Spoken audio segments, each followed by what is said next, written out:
R যিবিলাকে হিন্দু মুছলমান নকৰে তেওঁলোকক 1250 টকা দিয়ে 1250 টকা দিয়ে আৰু তাৰ পাছত আমাৰ অসমৰ জনতাৰ অৱস্থা এটো হয়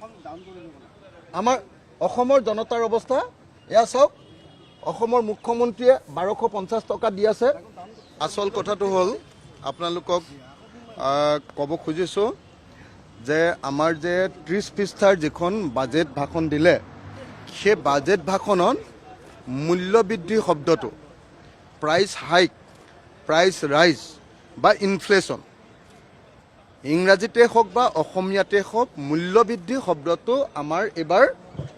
ৰাজ্যপালৰ ভাষণত এবাৰ উল্লেখে নাই আটাইতকৈ আচৰিত কথা যি সময়ত গোটেই অসমৰ মূল সমস্যাটো মূল্যবৃদ্ধিৰ সময়ত মানুহে বজাৰত বস্তু কিনিব নোৱাৰা পৰিস্থিতি এটা গ্যাস সিলিন্ডার 962 টকাত পাব লাগে সেটো এতিয়া বন্ধ ব্ল্যাকত কিন্তু 3000 টকাত গ্যাস সিলিন্ডার পায় 3500 টকা 2500 টকাত গ্যাস সিলিন্ডার পায় কিন্তু সেই সময়ত অসমৰ ৰাজ্যপালৰ ভাষণত মূল্যবৃদ্ধি শব্দটো উল্লেখ নকৰিল এটোৱে প্ৰমাণ কৰে যে এই চৰকাৰখনে জনগণৰ পীড়াক লৈ জনগণৰ সমস্যাক লৈ জনগণে ডুবি থকা যিটো সমস্যা যি বেদনা সেই বেদনাৰ বিষয়ে নাজানে এওঁলোকে কেৱল এখন কাল্পনিক জগত তৈয়াৰ কৰি সেই কাল্পনিক জগতখনত মানুহক ডুবাই ৰাখি হিন্দু মুছলমানৰ ধৰ্মীয় ৰাজনীতিৰ এখন কাল্পনিক জগত তৈয়াৰ কৰে আৰু যিবিলাকে হিন্দু মুছলমান নকৰে তেওঁলোকক 1250 টকা দিয়ে 1250 টকা দিয়ে আৰু তাৰ পাছত আমাৰ অসমৰ জনতাৰ অৱস্থা এটো হয় আমাৰ অসমৰ জনতাৰ অৱস্থা এয়া চাওক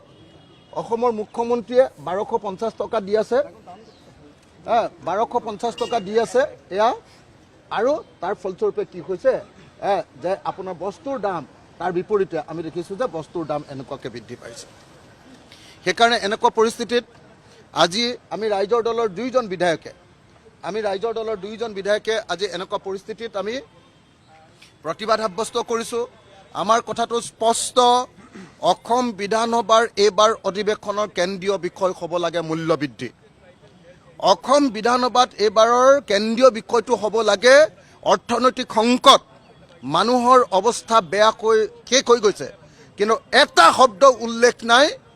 আমাৰ ৰাজ্যপালৰ ভাষণত আৰু তাৰ প্ৰতিবাদ কল্পে আমি এনেকৈ আপোনালোকৰ সন্মুখত ভিতৰত যেহেতু এটো কৰিব নোৱাৰি